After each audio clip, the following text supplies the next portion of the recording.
여러분 잘 쉬셨습니까? 오늘도 하루도 주님 안에서 믿음의 복된 하루가 되어지기를 바랍니다. 하나님께서 우리가 허락해 주신 오늘이 우리 삶에 있어서 정말 귀한 하루의 시작이다, 이런 마음을 가지고 오늘 만나는 모든 사람들, 또 함께하는 사람들을 위에서 불쌍히 여기고 사랑할 수 있는 우리 믿음의 가족들이 되어지기를 바랍니다.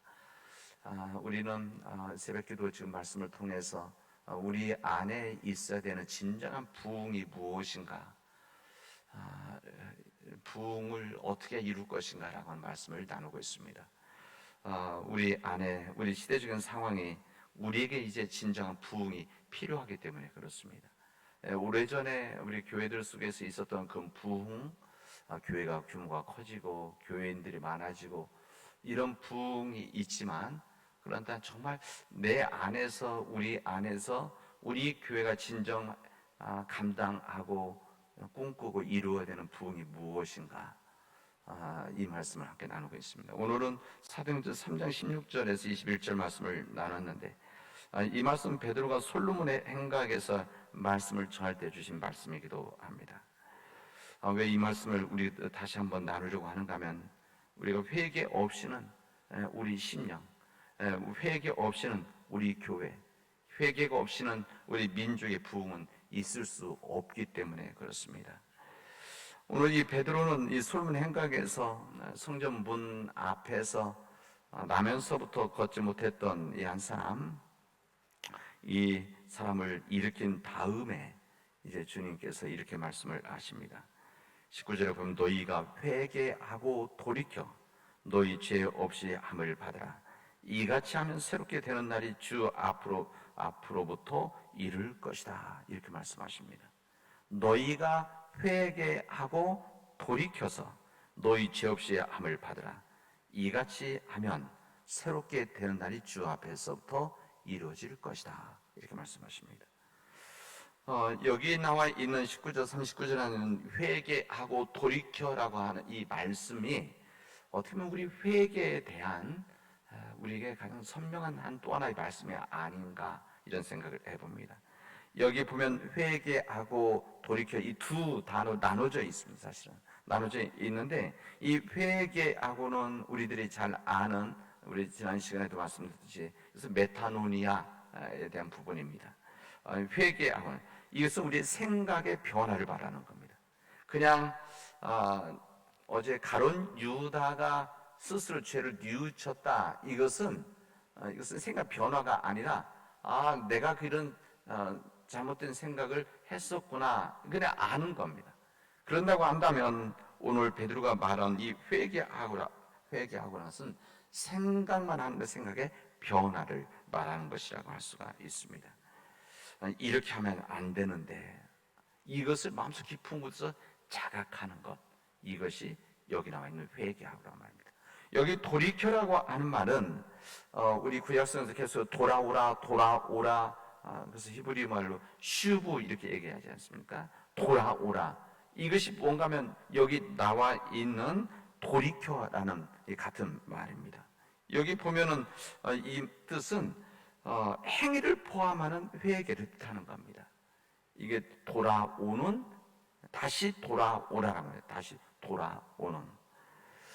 우리 삶, 실제로 나의 행위의 삶을 돌이켜라, 다시 돌아오라, 이런 얘기입니다.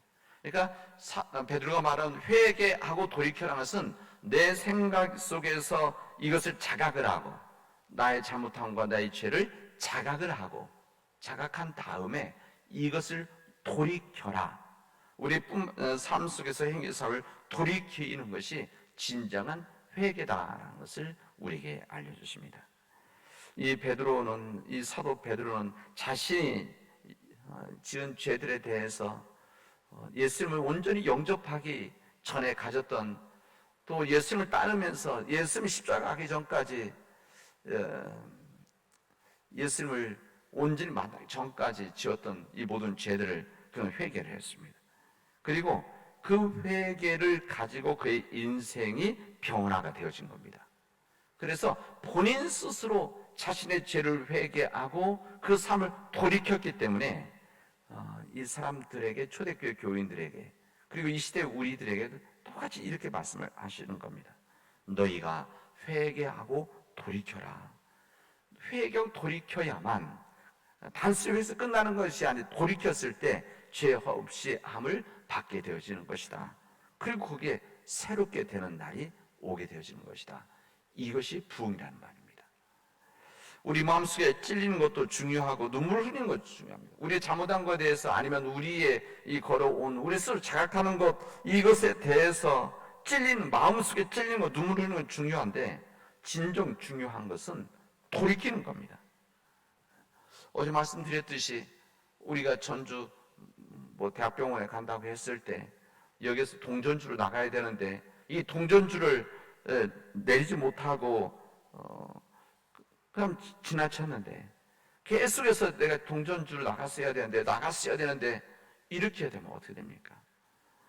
만약 계속 그런 얘기를 하면서 그 다음에서 나가지 못하고 익산 지나고 대전까지 가면 얼마나 이것은 웃긴 상황이 되어지는 겁니까?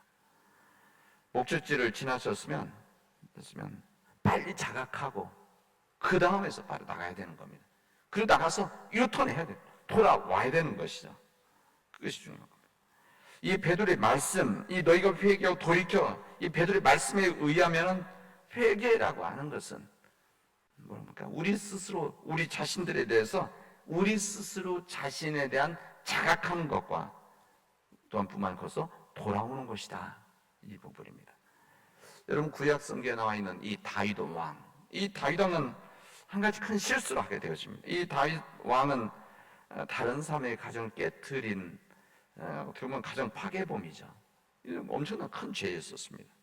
유부녀를 임신시키고 그 남편을 죽이는 일까지 만들게 되어집니다. 그리고 나서 이 다윗이 바로 돌이킨 것이 아닙니다. 사실은 1년 가까이 되는 좀 긴 시간을, 어느 정도로 시간 가까이 간 다음에 이제 주님의 여기 개입이 되죠. 어떻게 되어집니까? 그는 1년 가까이 그 사실을 자각하지를 못했습니다. 아마 그는 내가 왕인데, 아마 이런 생각이 있었을 것입니다. 내가 권력을 가지고 있는 사람인데 이 정도는 뭐 괜찮지, 이런 생각이 있었을 것입니다. 그러나 하나님께서는 다윗에게 나단 선지자를 그에게 보내시죠. 그래서 나단 선지자가 그에게 이젠 주님께서 주신 이야기를 통해서 이 양을 함부로 잡아갔던, 그래서 바로 그 사람이 당신입니다 라고 하는 나단 선지자의 이야기를 통해서 다윗 자신이 스스로 자신의 모습을 자각하도록 해줍니다. 그 이후에 이 괴로워하면서 이 다윗이 쓴 시가 시편 51편에 있는 말씀입니다. 제가 그대로 한번 읽어보겠습니다. 하나님이여, 주의 인자를 따라 내게 은혜를 베푸시며 주의 많은 긍휼을 따라 내 죄악을 지워주시옵소서, 이렇게 말합니다. 나의 죄악을 말감게 씻으시며 나의 죄를 깨끗이 제하소서. 스스로 죄를 자각한 다음에 하나님 앞에서 이 죄를 깨닫고 이것을 하나님 앞에 간구하는 이야기입니다. 물은 나는 내 죄가를 아오니 내 죄가 항상 내 앞에 있나이다, 이렇게 말합니다. 내 죄가를 아오니 내 죄가 항상 내 앞에 있습니다. 이 다윗 왕이 그 당시 때 자기가 술 한잔 하는 바람에 원치 않는 죄를 지었다, 이렇게 변명하지 않습니다. 실제 그렇습니다. 자기 앞에 늘 죄가 있다, 그런 이야기죠. 그렇게 고백하는 거 아닙니까? 물은 내 죄가 아오니 내 죄가 항상 내 앞에 있습니다. 내가 그날 실수한 것이 아니라, 그날 실수한 것 때문에 이렇게 된 것이, 이렇게 고통을 당하는 것이 아니라 내 앞에 항상 죄가 있는데 거기에 자신이 넘어진 겁니다, 이렇게 말합니다. 다윗은 스스로 자기 존재를 깨달았습니다. 그래서 자신의 죄를 깨닫게, 자기 본질을 깨달은 것이죠. 그래서 다윗은 시편 51편, 이런 다윗의 처절한 이 죄 고백, 회개 이후에 그런 악한 자리에 빠지지 않았습니다. 왜 그랬습니까? 그것은 죄를 지음으로 있으므로 죄로 가득한 자신의 본질적인 모습을 그때 온전히 발견했기 때문에 그렇습니다. 죄라고 하는 것은 내가 실수해서가 아니라 내 앞에 항상 있는, 나를 감싸고 나를 끊임없이 붙잡고 있는 죄가 내 안에 있는 것이고 내 주변에 쌓여져 있는 것이다. 그래서 내가 정신 바싹 차리지 않으면 쓰러지고 마는 것이구나, 그는 스스로 자각했던 것이죠. 여러분, 죄악이라는 것은 특이한 소수의 사람들이 일어나는 일이 아닙니다. 이 죄악이라고 하는 것은 마음 심령이 약한 사람들이나 아니면 예수 그리스도를 모르는 사람들에게 일어나는 일이냐? 여러분, 전혀 관계없습니다. 이 죄악이라고 하는 것은 모든 사람들에게 일어날 수 있는 겁니다. 예수 그리스도를 알든지 하나님을 알든지 모르든지 관계없습니다. 내가 교회 생활을 태어나서부터 모태서부터 다녔든지 아니면 1년 전에 예수를 믿었든지 관계없이 우리 죄악이라고 하는 것은 항상 우리 곁에 있다는 것을, 그리고 내 안에 있을 수 있다는 것을. 그래서 사도 바울은 스스로 자신에게 로마서 8장에서 내 안에 있는 죄, 내가 원치 않는 일을 하게 하는 것이 내 안에 있음을 가지고 이 죄와 싸우는 이 고백을 하지 않습니까? 저는 오늘 여러분에 말씀드리는 것은 우리도 그것이 예외될 수가 없는 것이다. 우리도 이 죄악이라고 하는 것이 이 다윗이 고백했듯이 나는 내 죄가 라오니 내 죄가 항상 내 앞에 있습니다. 내가 언제 어디서든지 내가 쓰러질 수도 있는 사람이라고 하는 것을, 내가 언제 어떤 상황에서 내가 넘어질 수 있는 사람이라는 것을 스스로 자각해야만 그렇게 약한 자라는 것을, 약하기 때문에 악해질 수 있다는 것을, 이 악해질 수 있기 때문에 죄를 범할 수 있다는 것을 우리는 항상 자각하고 믿음 안에서 근신하면서 사는 이유가 바로 여기 있습니다. 그래야만 우리가 온전한 회개의 삶을, 회개와 돌이키는 삶을 살아갈 수가 있습니다. 스스로 문제를, 스스로의 그 약함을, 또 스스로 내 안에, 내 주변에 나를 감싸고 있는 죄가 있다는 것을 알고 있어야만 온전한 회개 가운데 옛 자아를 무너뜨릴 수가 있습니다. 옛 자아를 무너뜨려야만, 파괴를 해야만 내가 새롭게 거듭나는 거 아닙니까? 새롭게 그 거듭난 삶을 살아갈 수 있는 거 아니겠습니까? 그래서 끊임없이 내 안에 있는 이 내 자아, 옛 자아, 우리 사도 바울은 그것을 구습을 쫓는 나를 이렇게 표현하죠. 구습을 쫓았던 나를 벗어버리는, 씻어버리는, 이것을 무너뜨리는 이런 일들이 있지 않으면 온전히 새로움의 역사에 있을 수 없다는 겁니다. 예수님께서 예루살렘에 입성하셨을 때 성전에 가셨죠. 성전에서 그곳에서 장사하는 사람들 만나게 되지 않습니까? 그곳에서 돈을 바꾸는 환전하는 사람들, 장사하는 사람들, 비둘기 파는 사람들, 이 성전, 이 주님의 기도하는 집을 이렇게 한 것에 대해서 주님께서 어떻게 하십니까? 주님께서는 거룩한 분노를 통해서 그들을 무너뜨리시는 장면이 있습니다. 상을 뒤엎고 채찍질을 쳐서 다 내쫓아 버리시는 일들이 있게 되어집니다. 아마 사람들은 그것을 보고 뭐라고 하는 사람도 있겠죠. 아니, 왜 성전의 질서를 지키지 않느냐, 왜 점잖게 하지 않느냐, 그냥 말로 하지. 그러나 주님은 우리에게 한 좋은 교훈인 거죠. 성전이 거룩하지 못하면 이것을 쳐서라도 뒤집어서라도 새롭게 만들어야 된다. 여러분, 우리들이 주님의 성전이라고 하지 않습니까? 우리 몸이 성전이라고 하고 우리 삶이 성전이라고 하는데, 만약 주님께서 오신다면 이 죄를 지은 우리들, 죄 속에 있는 우리들을 어떻게 아시겠습니까? 저는 똑같이 성전에 하셨던 일들을 우리에게 똑같이 하실 거예요. 왜? 주님께서는 성전을 사랑하셨듯이, 성전을 사랑하셨기 때문에 그들을 상을 뒤엎고 채찍하셨던 것처럼 우리를 사랑하시기 때문에 우리 주님은 우리에게도 똑같이 우리를 회초리를 쳐서 뒤집어 놓으실 겁니다. 예레미야 선지자에게 주님은 이렇게 말씀하십니다. 예레미야 부름을 받았을 때 이렇게, 보라, 내가 오늘 너를 여러 나라와 여러 왕국 위에 세워 내가 그것들을 뽑고 파괴하며 파멸하고 넘어뜨리며, 이렇게 말합니다. 그 다음 뭐라고 하냐면 건설하고 심게 하였느니라, 이렇게 말씀하십니다. 이제 이 예레미야의 이게 처음 부른 소명에 대한 이야기인데, 이 말씀 다음에 이제 예레미야 이 선지자가 주님의 일을 감당해야 돼. 이 불렀을 때 주님 하시는 말씀입니다. 너는 여러 왕국에 세워서 내가 이것들을 뽑아내고 파괴하고 파멸하고 넘어뜨린다. 그래야만 예차가 깨지는 것이기 때문에 그 다음에 건설하고 심게 하는 것이다. 이게 바로 하나님 역사입니다. 갈라디아서 6장 보면은 이렇게 말씀합니다. 그러나 내게는 우리 주 예수 그리스도의 십자가 외에는 결코 자랑할 것이 없으니 그리스도 말미암아 세상이 나를 대하여 십자가에 못 박히고 내가 또한 세상을 대하여 그러하니라. 우리에게는 예수 그리스도의 십자가 외에는 결코 자랑할 것이 없다는 겁니다.